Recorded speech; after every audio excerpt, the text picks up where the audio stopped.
A little shinier, but in the field today, a little muddy. I'm sure some of you have been there, so that's why I appear the way I appear today. But I do appreciate the opportunity to be here. I know we have a diverse group and diverse area of interest, so I'm not going to take a lot of time as far as giving a formal presentation. I'd like to, quickly as I could, open it up to questions and maybe sometimes gear my presentation toward areas of particular interest in the room.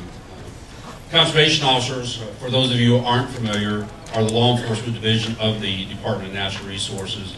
Not a whole lot of us, if you aren't engaged in some of the activities we're responsible for, the hunting and fishing regulations, the boating patrol, the property patrol.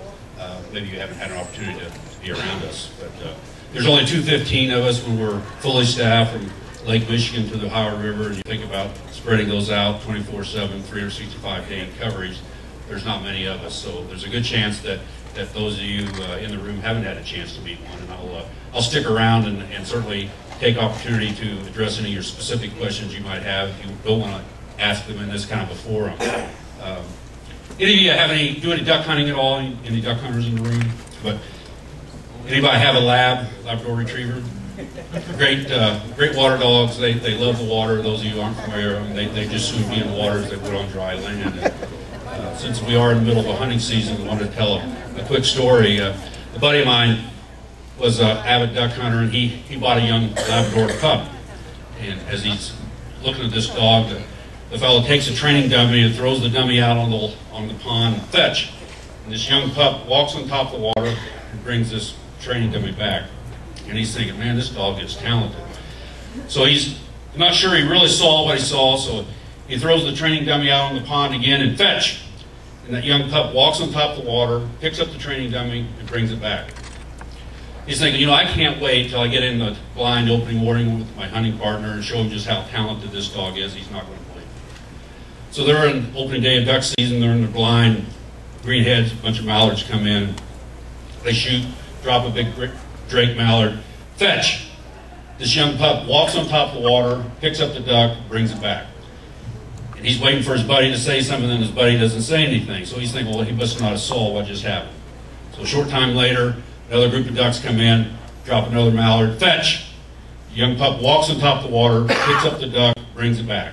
His buddy still doesn't say anything. He can't take it any longer. He says, don't you notice something unusual about my dog? And his hunting buddy says, I wasn't going to say anything, but that dog can't swim.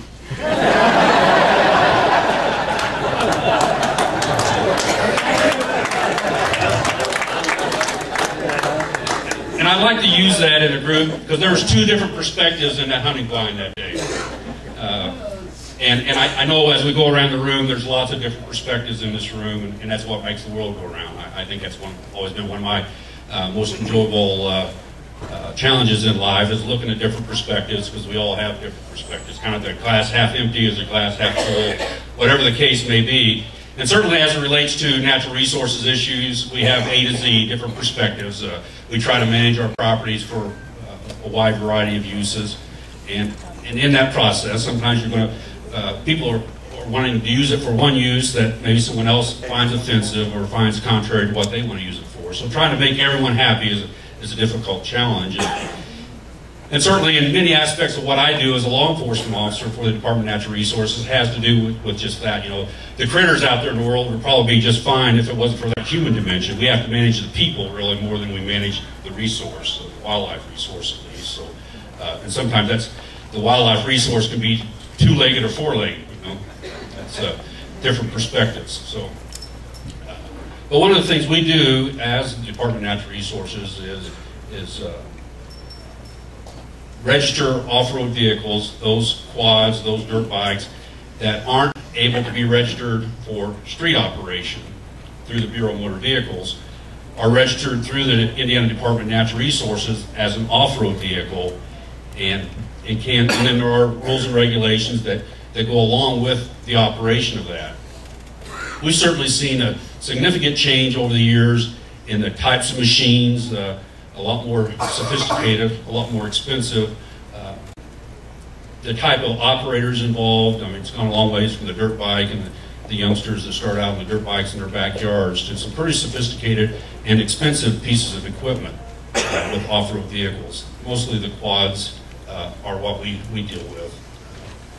One of the things I see most often is mom and dad buy Jimmy or Sally a quad. They live in a subdivision, haven't given any thought to where Jimmy or Sally is going to operate that off-road vehicle, that dirt bike. When I have a contact with them, because they're operating on Farmer Joe's property and don't have Farmer Joe's permission, it's a high-risk type of operation. So if you're operating that piece of machine on someone's property and you don't have permission, you can bet they're going to complain because they're concerned about liability exposure. And they are high risk. We don't even require a operator to report an accident on an off-road vehicle unless there's $750 damage to the machine or serious bodily injury. And that's a lot different than automobile or motorcycle. You don't get on your motorcycle expecting to be injured, but you get on a dirt bike or a quad. Part of the operation of that, you can expect some minor injuries. I mean, it's the old no blood, no foul. Well, in this case, it's lots of blood, no foul. So you're going to have, if you've operated dirt bikes or ATVs extensively, you're going to have minor injuries. Those aren't required to be reported.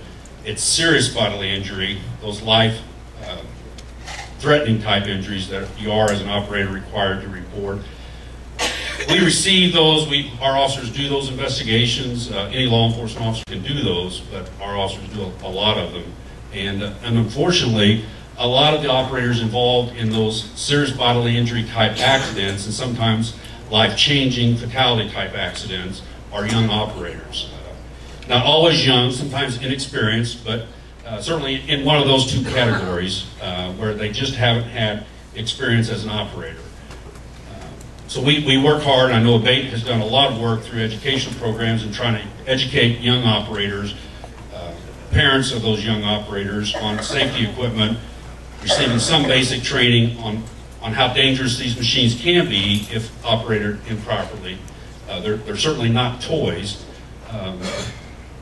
And have made some strides toward that. There are a lot of groups that are involved in educational programs, trying to get young operators especially into those safety programs to help reduce the number of accidents. It's within the first year, typically, where we have the majority of those serious bodily injury accidents, including fatalities. Just aren't familiar with how that machine operates and how to operate it safely.